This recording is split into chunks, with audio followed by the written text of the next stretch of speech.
momento, recebo confirmação da prisão em Pernambuco do governador Miguel Arraes. Nos anos mais cruéis e obscuros do país, que duraram entre 1964 a 1985, o regime militar instaurou-se com a justificativa de restabelecer a ordem e livrar o Brasil da ameaça comunista. Mas não foi assim que ocorreu. O golpe militar, ao longo de 21 anos, desencadeou numa série de violência, repressão e censura aos grupos ligados à oposição e, com o decreto do AI-5, o mais duro golpe do regime militar, a liberdade foi cassada e a tortura institucionalizada. Caminhando e cantando e seguindo a canção, somos todos iguais, braços dados ou não. Porém, muitos artistas desempenharam um papel importante na luta contra a ditadura. As vozes de coragem não se calaram e usaram a música como símbolo de resistência, marcando a história do Brasil. Caminhando contra o vento, sem lenço, sem documento, no sol de quase dezembro. Eu vou em caras de presidentes, em grandes beijos de amor, em dentes, pernas, bandeiras, bomba e Brigitte Bardot. Eu vou, por que não? Por que não? No início dos anos 60, a gente começou a ter, em alguns pontos do Brasil, centros populares de cultura ligados ao movimento estudantil, né? Então, assim, eram jovens de classe média politizados, em geral com uma tendência à esquerda, que queriam mudar o mundo, que queriam fazer uma arte assim, mais engajada, digamos assim. E um dos principais foi aqui no Rio mesmo, foi o CPC da União Nacional dos Estudantes, e que funcionou de 62 a 64, que o Carlos Lyra foi um dos fundadores, né? Ferregular, pessoas de várias artes, né?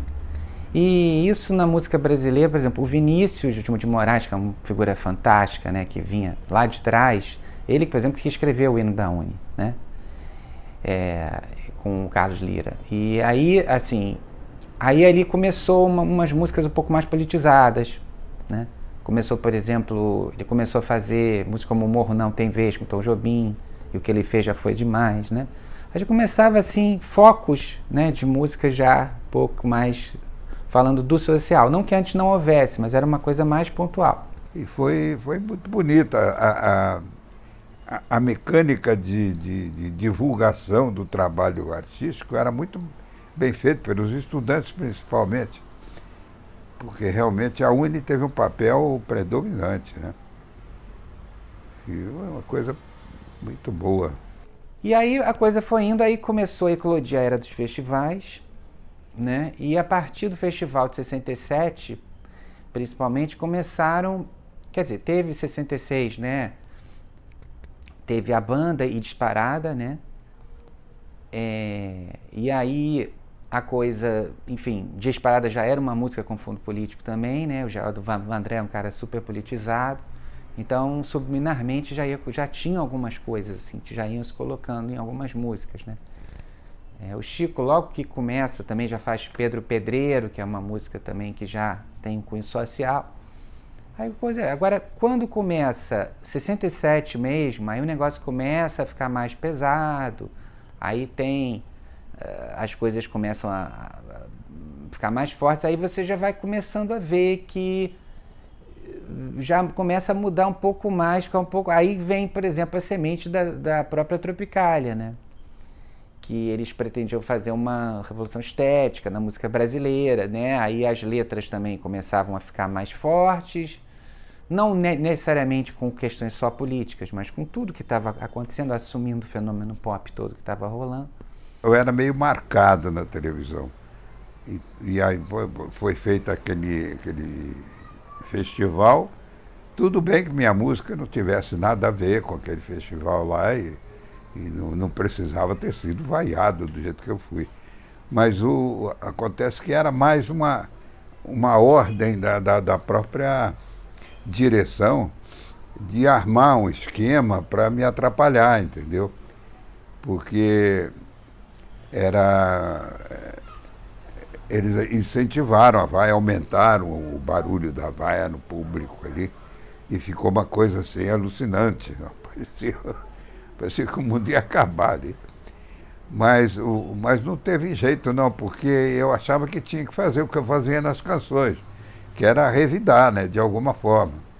E aí o que me passou pela cabeça foi aquilo de, pô, esse violão aqui, tudo bem com ele, não tem nada não, vou arrumar um outro. Aí vi aquele banquinho ali, fui lá e quebrei, joguei na cabeça do pessoal. No terreno tão baldio quanto a vida, eu não consigo nem ver o tom. Onde outrora foi seu campo de uma aurora. Vocês ganharam! Vocês ganharam!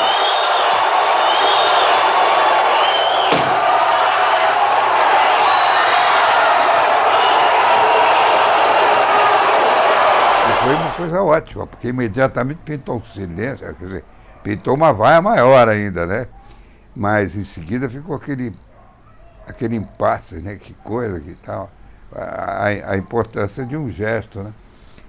E a força de um gesto. E foi assim, quer dizer, no fundo eu tenho o maior orgulho de ter feito isso. As pessoas pensam que eu me arrependo ou qualquer coisa. Não, até eu jogaria outra vez, se fosse o caso. Então aqui, né, para não dizer que não falei de Flores, o João Vandré, em 68, né, que ele apresentou no festival.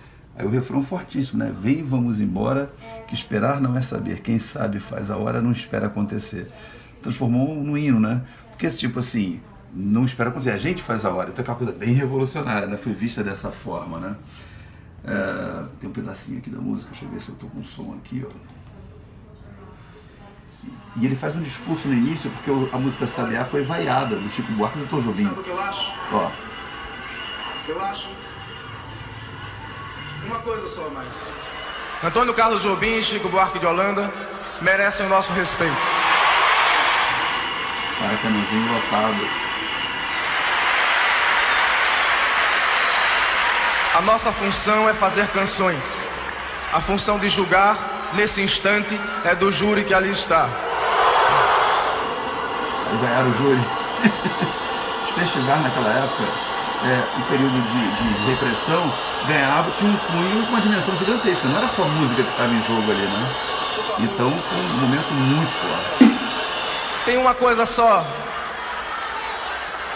A vida não se resume em festivais.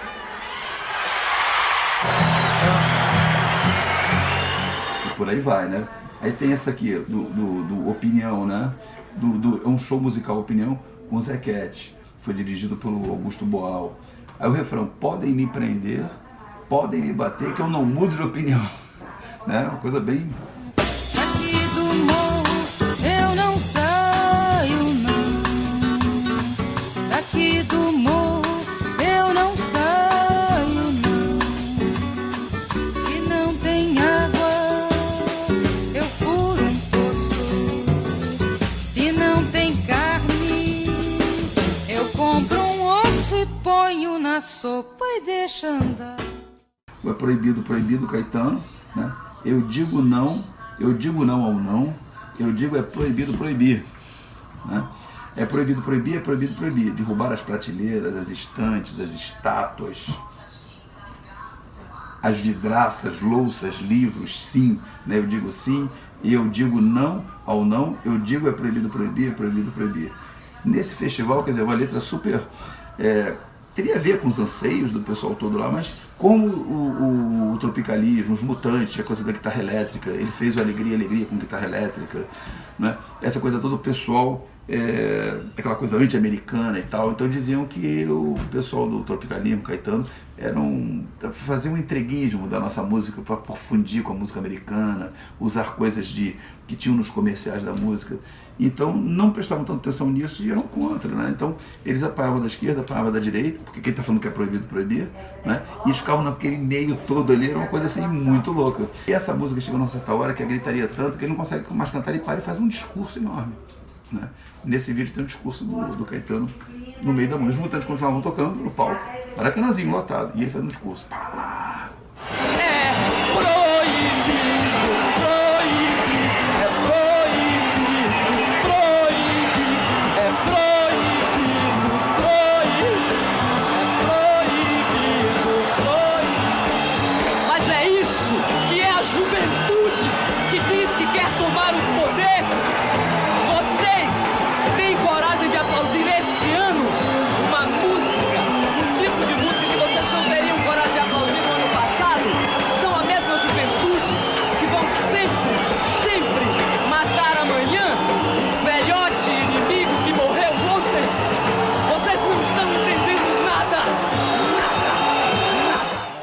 Como sempre, a música, ela tomou a frente, em determinados momentos,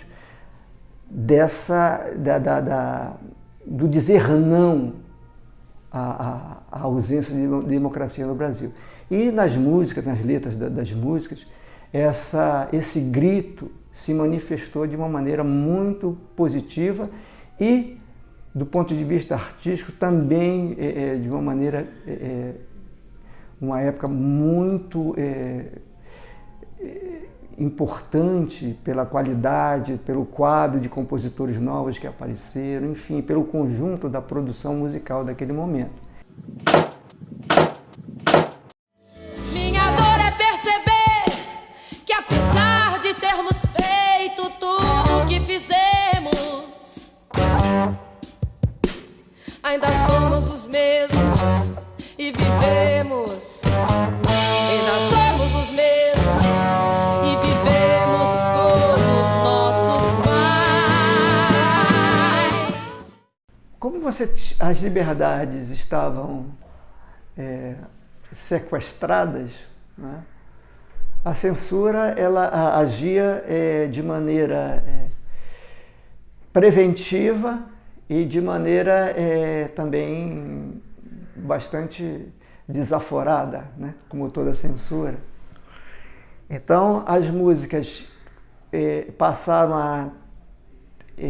todas as vezes que alguém ia gravar ou cantar num show, ele tinha que liberar o show e liberar as letras na censura federal.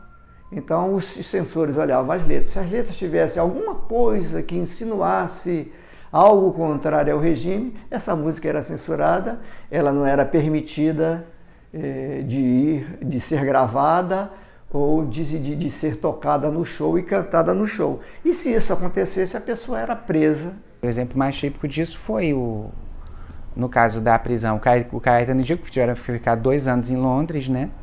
Aí voltaram em 72. Caetano ficou muito deprê, fez discos bem barra pesada, assim. O Gil já conseguiu ter uma outra tipo de atitude com relação a isso, foi se descobrir outras coisas orientais e um outro tipo de terapias e coisas e até coisas de drogas e outras coisas para sair daquele, né? Porque a droga naquela época não tinha essa coisa que tem hoje, né? Essa pecha.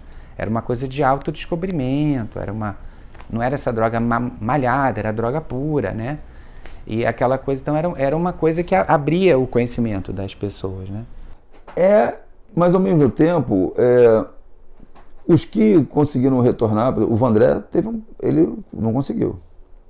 O Vandré, inclusive, quis negar toda essa coisa da música, aquilo afetou profundamente o Vandré. E até a gente não sabe exatamente de que forma, né? Ele até às vezes diz algumas coisas, mas ele passou por uma pressão muito grande. A pressão psicológica é uma coisa muito pesada, né? De descaracterizar essa tal da identidade, né? Fiquei uma semana num interrogatório maçante, obrigando a gente a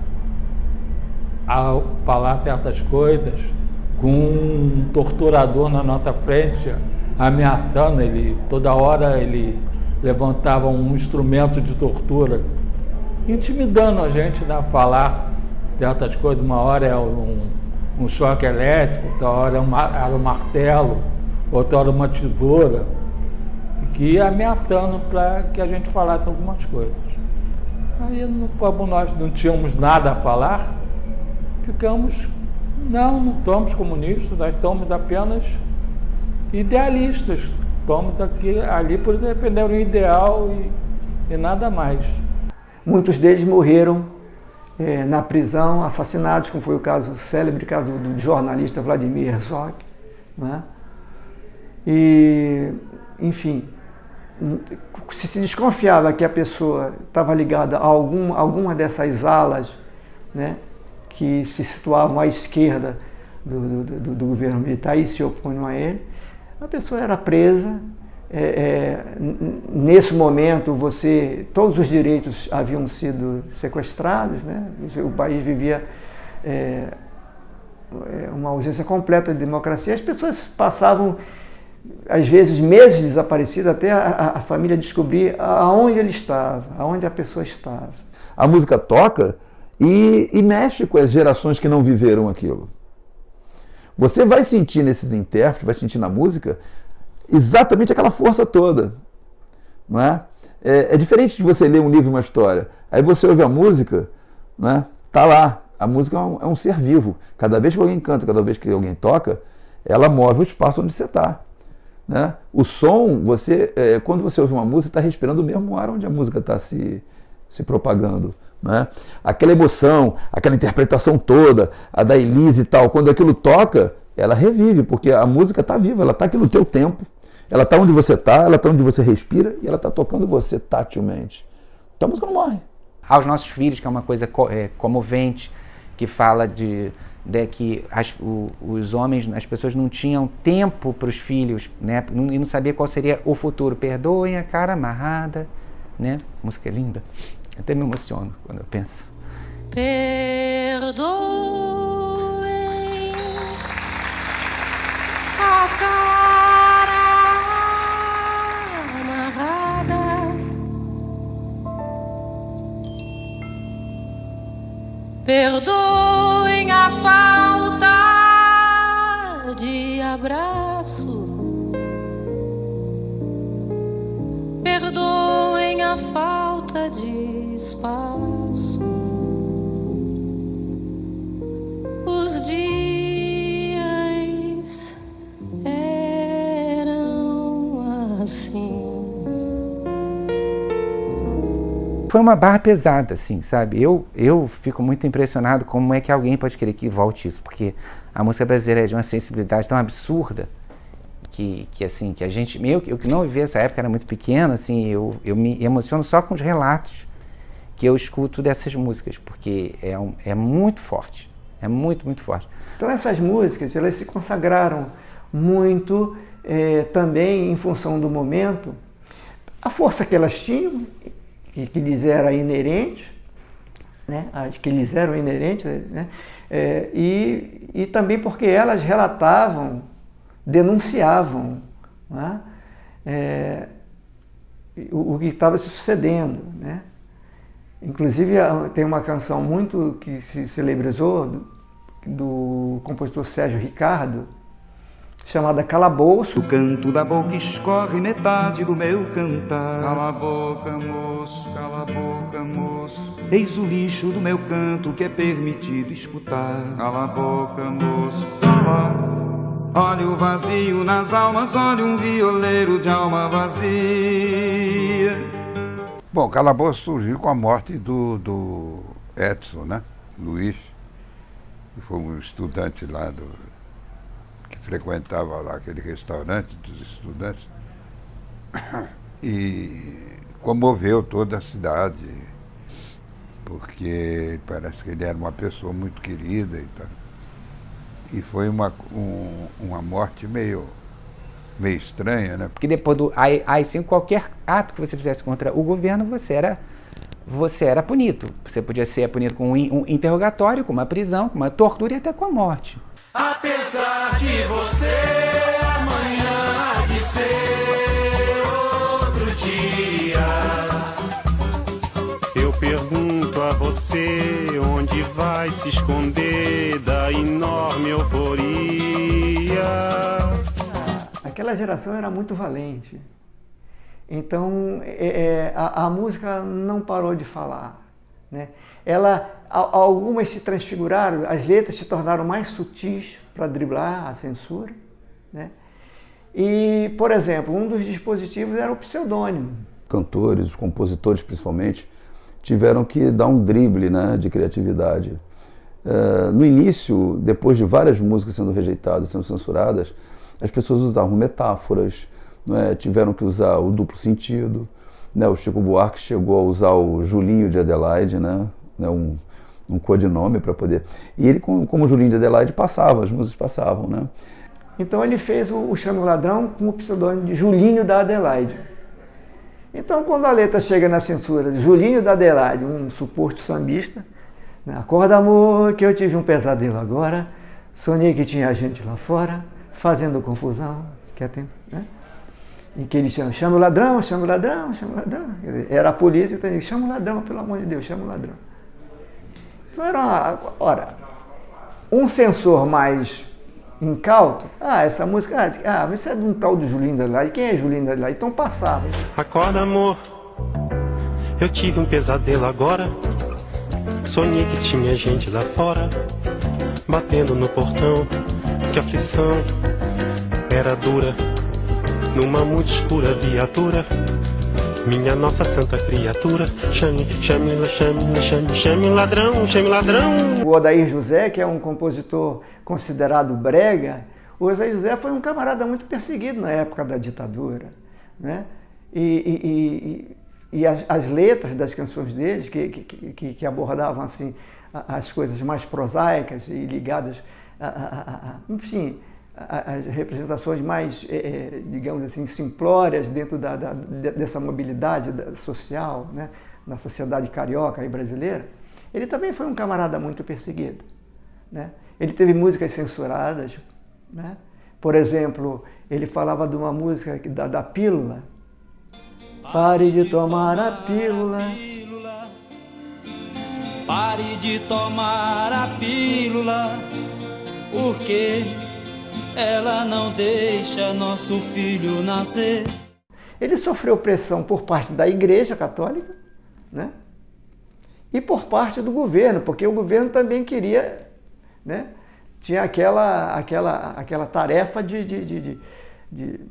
enfim, havia uma propaganda da indústria farmacêutica, né? E a propaganda do anticoncepcional, né? Havia um certo interesse em controlar o aumento da população, natalidade. Então ele ficou ali entre dois fogos, né? E a censura agia de forma muito decisiva nessas horas. Porque tinha uma coisa que vocês não sabem. Quando um espetáculo, quer dizer, além dos discos irem para censura, você tem que ter o certificado para você gravar, todos os espetáculos, shows ou peças, tinham que ter um carimbo da censura por semana. Então, se a peça... E naquela época, as shows e as peças ficavam em cartaz, às vezes, meses. Então, toda segunda-feira, tinha aqui uma pessoa da produção, no escritório da censura, para pegar um carimbo que autorizasse aquela peça ou aquele show por mais uma semana. Mas como é que é esse negócio de cala a boca, moça? Eu digo, isso é a televisão que fica impedindo a gente de cantar, só porque faz umas coisas meio políticas e tal. Então fica aquele cala a boca, moço, cala a boca, moço. Mas não tem nada a ver com outras coisas, não. Mas na verdade tinha, né? Na verdade era a repressão que estava impedindo a gente de... Mas era fácil driblar a censura, porque eram pessoas muito mal preparadas, né, que entrevistavam a gente. O nível dos censores também, às vezes, era muito, muito, muito baixo. Eram funcionários públicos que eram relocados para ser censores, ou então donas de casa, umas coisas assim, umas pessoas que não tinham conhecimento de nada. E também tinha muito abuso. Aconteceu um caso, por exemplo, com o Milton Nascimento, né, no Milagre dos Peixes, que foram 8 músicas censuradas, né, que eles tiveram que fazer um instrumental. Né, que era um instrumental belíssimo, o Wagner Tiso fez arranjos lindos, para suprir a falta da letra. E o Milton fez fazer uns vocalistas que eram tão sofridos, que eram quase que mais revolucionários do que a própria letra. Quase todas as músicas do Ivanildo parecem músicas de amor, mas tem uma coisa. À noite, somos todos iguais nessa noite, abre alas. encosta essa porta que a nossa conversa não pode vazar, a vida não era assim, não era assim. Mesmo antes com o Ronaldo Monteiro, deixa eu dizer o que penso dessa vida, preciso de mais desabafar, né? Isso é de 71. Não fez sucesso na época, a Cláudia gravou, não fez muito sucesso. Aí depois, 1000 anos depois, que fez sucesso com Marcelo D2, mas é uma música... quase todas as músicas do Ivan tinham um fundo político. Deixa eu falar, eu devo estar viajando. Enquanto eu falo besteira, devo vai se matando, irmão.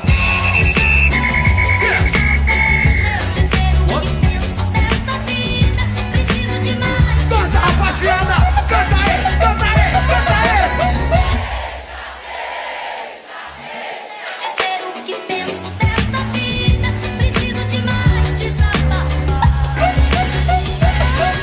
E o lado legal disso foi que muitos artistas eram politizados e conscientes de tudo isso que estava acontecendo. Então a música brasileira fez uma estratégia de guerra contra a censura e contra o governo.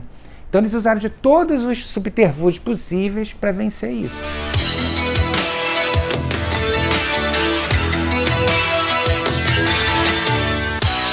De ladrão, de bicha, maconheiro, transforma um país inteiro num puteiro, pois assim se ganha mais dinheiro, dinheiro. A tua piscina tá cheia de ratos, tuas ideias não correspondem aos fatos, o tempo não para. Durante muito tempo, essa juventude que nasceu dentro da ditadura estava amordaçada. E de repente eles começam a se manifestar e falar por isso. Esse é o grande valor do rock Brasil, né? Quando a juventude retoma, né, o espaço, né? Aquela coisa do lugar da fala, né? Seria mais ou menos isso. E são estudantes, são alunos. E estão ali já, né, vamos falar, vamos se encontrar, né? Então o rock tem isso, dessa forma. Né, a rebeldia, aquela coisa de escrachar, de também não levar tão a sério certas coisas, né? Eles também não viveram, claro, uma parte da ditadura, né? Mas eles já pegaram o bastão da galera que estava vindo ali, que lutou, que brigou e tal, mas eles continuaram brigando, eles continuaram, na verdade, trazendo, respeitando, acho de certa forma isso, e continuando com aquele espírito mais libertário. O rock tem esse perfil também. O primeiro disco da Blitz, de 82... saiu com 2 faixas cortadas no disco, e isso fizeram questão de fazer para mostrar que ainda tinha censura, mesmo depois da abertura política, né? Em 81 teve a bomba do Rio Centro, né, que podia ter dizimado a música brasileira, né? Alguns maiores ícones estavam nesse show. Então, assim, foi uma coisa horrível. No meio do espetáculo, durante o espetáculo,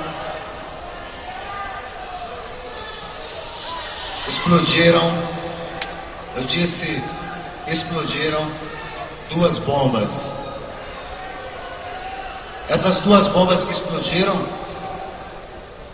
foram mais 2 tentativas de acabar com a realização dessa festa que foi conseguida. Essas 2 bombas representam exatamente uma luta para destruir aquilo que nós todos queremos: uma democracia e uma liberdade. Felizmente a bomba estourou no colo dos caras que iam explodir, iam criar um tumulto danado. Eu cheguei atrapalhado o som de um desses de Rio Centro, que era juntar aqueles artistas todos, fazer um grande show. E os militares lá na época, aqueles caras, né? Os militares dizem que não éramos nós, era um grupo, enfim. Né, isso ainda vai ter muito pano para manga, ainda está tendo, enfim. E esses caras foram para lá para botar uma bomba lá dentro. O que acontece é que com o decaimento da censura federal, o próprio enfraquecimento, né, do governo militar, já havia um movimento das diretas já muito forte. Há um clamor popular, se pode dizer assim, nas ruas, pelo fim da ditadura militar, pela volta da democracia. A última vez que se votou nesse país tinha sido em 61, se não me falha a memória, a eleição do Jânio Quadros. Então o Brasil vivia 20 e tantos anos em que as pessoas não votavam para presidente, havia um clamor popular. Tudo isso foi preparado pela geração dos anos 60. Nos anos 80, o grande papel do rock brasileiro foi o jovem falar para o jovem diretamente, né? E começa aí a música brasileira a tocar mais em rádio do que a música internacional. O rock nacional recuperou essa visibilidade dentro da indústria fonográfica. Não foi à toa que o Rock in Rio veio para cá logo em seguida, porque por aquele momento a música brasileira estava mais forte, né? E o pessoal, né, você tem Que País é Esse? Você tem o Cazuza, né? Você tem os próprios Titãs, né? Comida, Diversão e Arte, né? O Pulso ainda pulsa, né? Você vê, o Pulso ainda pulsa. Você vai ler a letra, você não enxerga muita coisa, mas a maneira como eles tocam vira um manifesto, né? Então tinha muito isso. E o que eu digo também não é só a questão da letra, é a questão da interpretação. Depende muito de como você dá credibilidade àquilo que você está dizendo.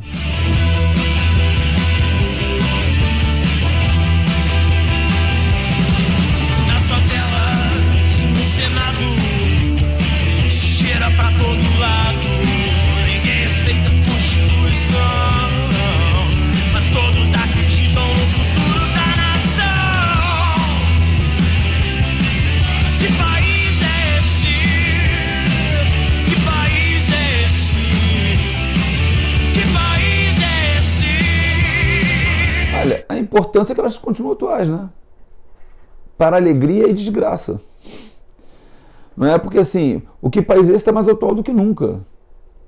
E ao mesmo tempo mostra que é uma música com uma visão incrível, mas era de um recorte, de um momento que não mudou.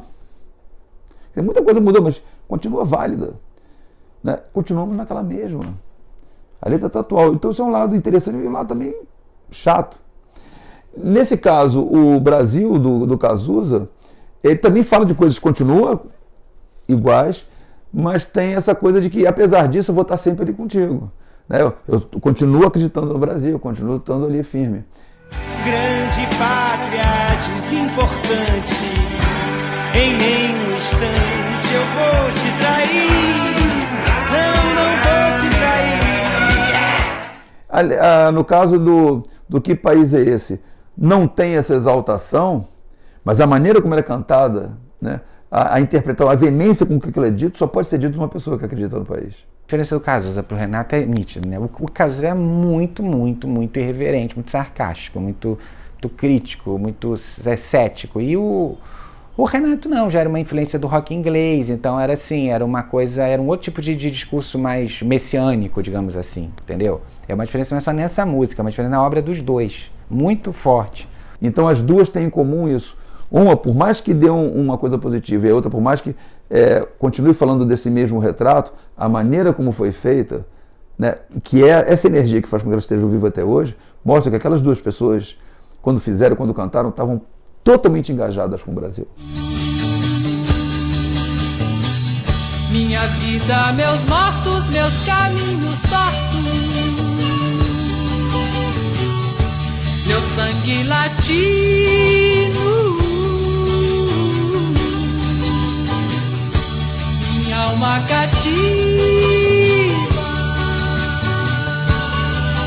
Olha, foi muito gratificante no sentido de reconhecimento, mas como resultado profissional, digamos, de ter vendido muito disco ou não ter vendido, isso aí não aconteceu, não.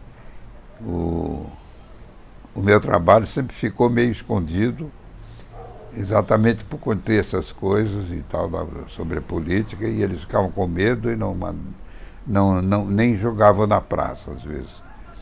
Muita música que eu fiz naquela época ficou fora de gravação, nem chegou a ser gravada. Vandré, Chico, Gonzaguinha, Ivan Lins e Vitor, João Bosco e Aldir, Belchior, Taiguara, acho que já falei, a Rita Lee, de certa maneira, Raul Seixas, Paulo Coelho, Paulo César Pinheiro, com vários parceiros, Gil e Caetano num outro espectro, porque eles também já depois do exílio falaram, bom, vocês não fizeram nada por mim, né? Então eles também não vieram cantando só música politizada e música de protesto. Eles já quiseram ir para uma outra coisa, também às vezes não eram bem compreendidos por isso, né? Bem que o Gil fez Cálice, né? Mas o Caetano partiu para uma outra onda que ele já vinha pronunciando desde o Eu Vou, Por Que Não, né? Que era uma coisa do eu, como eu já falei. Lembre-se que o Caminhando Contra o Vento fala não, perdão, o Caminhando e Cantando fala vem, vamos embora, no nós. E o Alegria Eu Vou, Por Que Não? Já era uma coisa do individual também, querendo sair, você tá entendendo? Não era só... A revolução não tinha que ser só uma coisa marxista e sabe, vamos mudar pela coisa política só. Não, tinha que ser também pelo comportamental também, pelo eu, entendeu? Então o Caetano já estava na frente, 50 anos atrás, por isso que nunca foi entendido. A gente pode pensar que eles se subsumiam a 3 grupos. O pessoal dos centros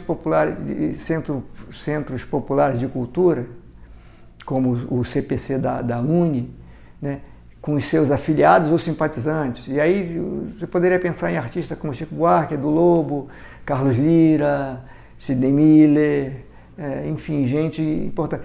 O tropicalismo, imagina, muita gente, né, Tom Zé, Caetano Veloso, Gilberto Gil, Os Mutantes, né?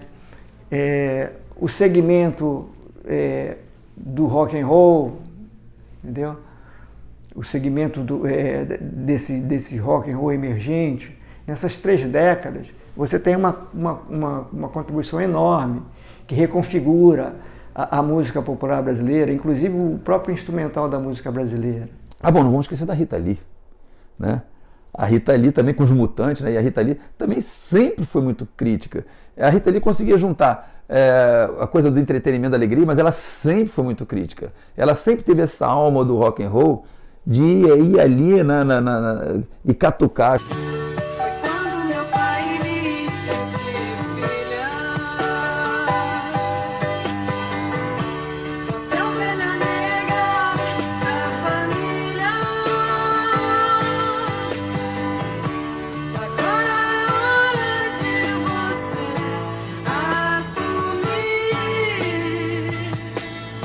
Mas para o final da ditadura você vai encontrar também a própria Legião, né? O pessoal de Brasília. É engraçado, é interessante que quando surge nos anos 80, até então você tinha, tudo bem, tropicalismo, no 68 e tal, eram jovens falando com jovens, mas isso vai chegando, que a ditadura durou um tempo grande, né?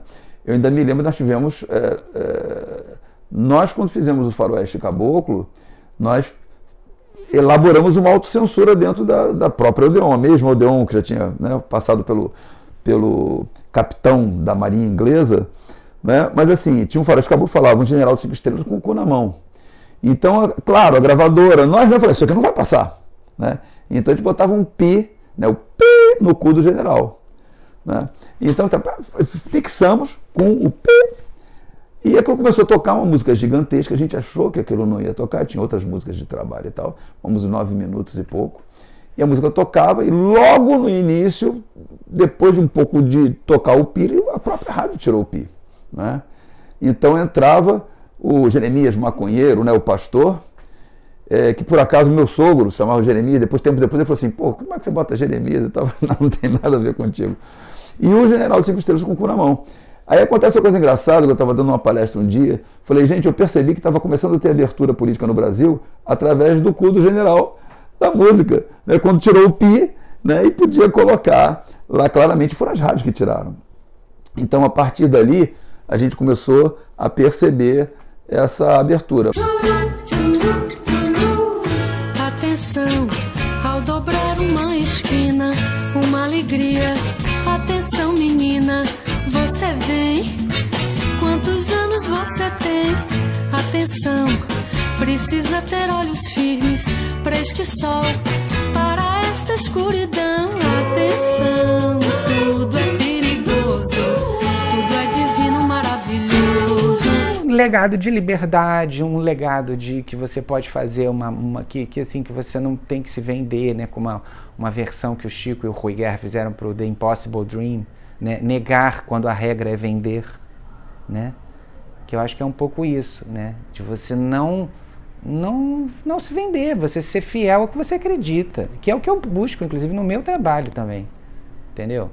Por exemplo, ver uma carreira como de Beth Carvalho, de Nana Caymmi, de Maria Bethânia, de Chico, de Caetano, são pessoas que nunca se venderam, que sempre fizeram o que, embora alguns acham que sim, mas não, sempre fizeram o que quiseram, sabe? Sempre gravaram uma coisa que quiseram, sem modismos, sem sei o que, fizeram o que eles quiseram, na hora que eles quiseram, da maneira que eles quiseram, entendeu? Poderiam entrar, fazer alguma coisa, gravar com pessoas que estavam na moda, mas sem ferir as suas convicções, né, ideológicas, entendeu? Isso é muito bonito, assim. Aquelas que sempre tiveram identidade. Não só a música, mas os intérpretes. Não é? Tem músicas muito boas, muito interessantes, mas que os intérpretes fizeram que elas realmente fossem interessantes. Ou seja, não basta a música. O mais importante é você cantar aquela música acreditando no que você está dizendo. E contribuindo com quem você é, com aquilo que está escrito. Na verdade, a interpretação, né, a apropriação que você faz da música da letra é mais importante do que a própria música. O legado é uma certa, como diria o Caetano Veloso, uma certa linha evolutiva dessa música brasileira. Isso não foi quebrado, né? Malgrado a índole frívola, voraz da indústria cultural, né? A índole voraz da sociedade do valor de troca, que transforma tudo em mercadoria, né? Mesmo assim, isso se deu, e essa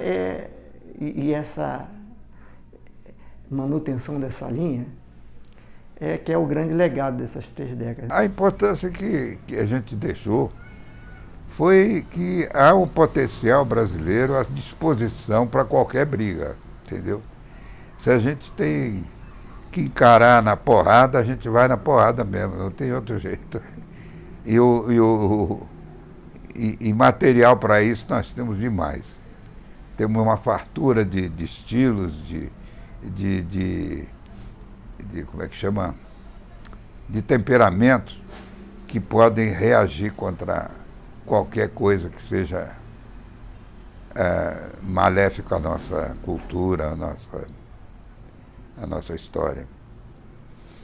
De forma que eu me orgulho muito de ser brasileiro, por isso. Então, na verdade, os anos 60, 70, o que tem de comum nisso? Aquelas pessoas que mostravam quem realmente eram, as pessoas que cantavam acreditando no que diziam e, por tabela, você passava a acreditar naquelas pessoas no que elas estavam dizendo, que são os grandes intérpretes. E isso é atemporal. Por isso que a gente continua ouvindo essas músicas até hoje. Enquanto os homens exercem seus podres poderes, motos e fuscas avançam em sinais vermelhos e perdem os verdes, somos uns boçais. Queria querer gritar 700 mil vezes como são lindos os burgueses e os japoneses, mas tudo é muito mais.